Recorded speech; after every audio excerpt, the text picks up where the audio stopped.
When anxiety strikes, our natural response is often to avoid these uncomfortable thoughts and feelings. We may find ourselves suppressing or ignoring through distraction and avoidance, but what's the long-term cost of avoidance? Well, the more that we try to push those thoughts away, the stronger that they seem to get. This video is all about exploring why avoidance doesn't work and how we can handle these thoughts in a healthier, more effective way. Welcome to Act on Mental Health, where we're learning how to improve life with acceptance and commitment therapy, or as it's known as ACT. If you're new here, welcome. My name is Sean Hardy, and I'm a licensed mental health counselor here in Fort Wayne, Indiana. Now would be a great time to hit the like button and subscribe if you want to see more content like this in the future. Let's get into the video and learn how avoidance keeps us stuck in anxiety and worry. When we use avoidance strategies to distract ourselves from our internal experiences, it's a form of control. And the conundrum with control is that we can control our external environments, but it doesn't work the same for our internal experiences. For example, if my house was messy like it was this morning, I could just go around, I could pick it up. I could vacuum, I could sweep, and eventually I would have a clean house. This is how it works with our external environments. And we think that these same control strategies will work for our internal experiences, but they don't. And I want to show you this through an exercise. So let's try an experiment to illustrate how tricky it can be to control your mind. Take a moment to look at these three numbers. Now I want you to forget those numbers. They never existed. Cover them up and try as hard as you can to push them out of your mind for the next 10 seconds. Can you do that? All right, let's do this for 10 seconds and we'll come back.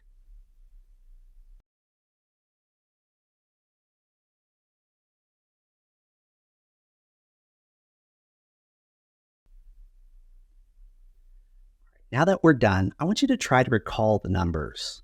Do you remember what they were? Were you able to truly forget them? Probably not.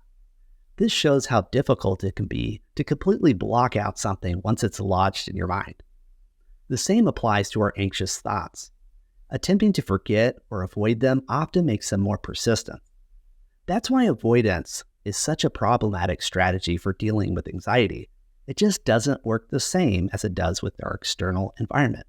Now that we saw how it works with numbers, I want you to try another example, and I'm going to show a picture of a yellow elephant. And for the next 10 seconds, I want you to not think of a yellow elephant. Okay? Don't imagine its long trunk or how big it is. Don't think of it at all. All right? So let's try this for 10 seconds.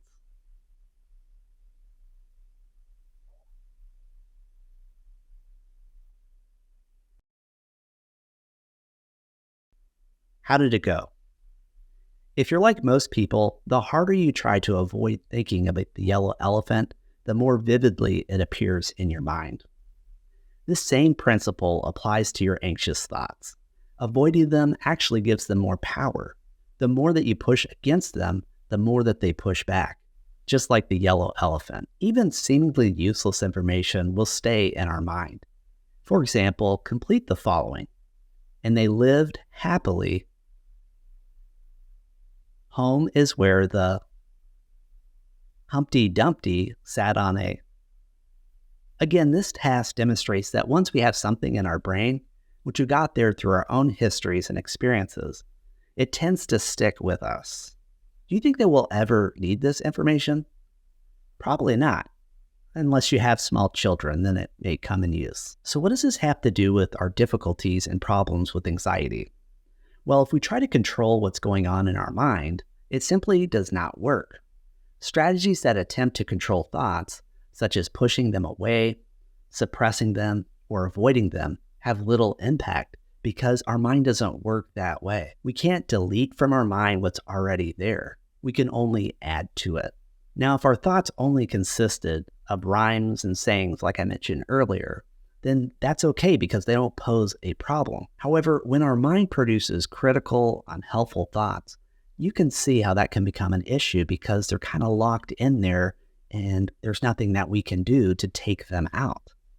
Now, it is disappointing that our thoughts and feelings can dominate us so much. I wish it weren't so. However, what if we were able to live more effectively with them by simply changing the relationship that we have with them? Rather than attempting to avoid them, could we just let go? The founder of ACT, Stephen Hayes, describes a client who likened this struggle to playing tug-of-war with a monster. The monster is big and ugly and represents all your problems, including the negative, critical thoughts that your mind produces. The rope you are pulling is the struggle for control over the monster.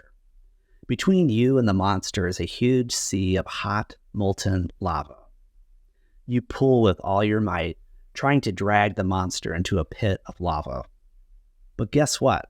The monster pulls just as hard, and you're stuck in a stalemate. Now, this tug-of-war is a metaphor for your struggle with anxiety. You're not winning, but neither is the monster. You're both stuck in the constant back and forth battle. But what if the goal wasn't to win? What if you could simply just let go of the rope? Letting go doesn't mean the monster disappears. It's still there. But you're no longer engaged in the exhausting struggle to control or avoid it. By dropping the rope, you free yourself from the cycle of avoidance and control that keeps you stuck in anxiety. Now, this shift is subtle, but it can help you to get the necessary space to take effective action. Now, ACT is an experiential form of therapy. That's why I love it, where we come to know by way of experience. So as much as you want to get it up here, it really needs to travel from the head to the heart, which represents our physical and emotional experience. Allow me to show you what I mean by this simple exercise using your hands as you follow along with me. Now, this exercise demonstrates how we can change our relationship with our anxious thoughts. Imagine that your hands represent all of your worries and anxious thoughts. Anxious thoughts that are scribbled throughout your hands along every line, wrinkle, and finger. I don't want to have a panic attack. I don't want to look stupid. Did I do something wrong? This isn't perfect. No one would like it. What if something goes wrong? It's all my fault. I'm so stupid. Whatever that thought might be, go ahead and visualize it written there. Or perhaps it's a feared experience that might happen again. Go ahead and picture that projected onto your hand. Now that you have your worry and anxiety written on your hands, I want you to go ahead and place it in front of your face. What do you notice immediately about your field of vision? What's this experience like to face your worry and anxiety? Notice how it dominates your field of vision, making it hard to see what's happening around you. This is the only thing that you see, and it's quite difficult to think about anything else than what you see right in front of you. This is what happens when we get caught up in anxious thinking. Our worries seem to block out everything else. Now I want you to slowly move your hands away from your face and place them in your lap. What do you notice about this experience? It's a big difference, isn't it? Your anxious thoughts are still scribbled on your hands, and they're still there if you just simply look down. But the room feels larger, and your anxieties feel smaller, just with a subtle change like this. They're still there, but they're no longer dominating your perspective. In ACT, this experience is referred to as fusion, and the process of reversing it is defusion. Fusion refers to an irreversible process where two elements become one. Defusion is a made-up term by ACT that means to reverse fusion between the self and our thoughts and feelings. Instead of being fused to a thought like I am a failure, we defuse from the thought.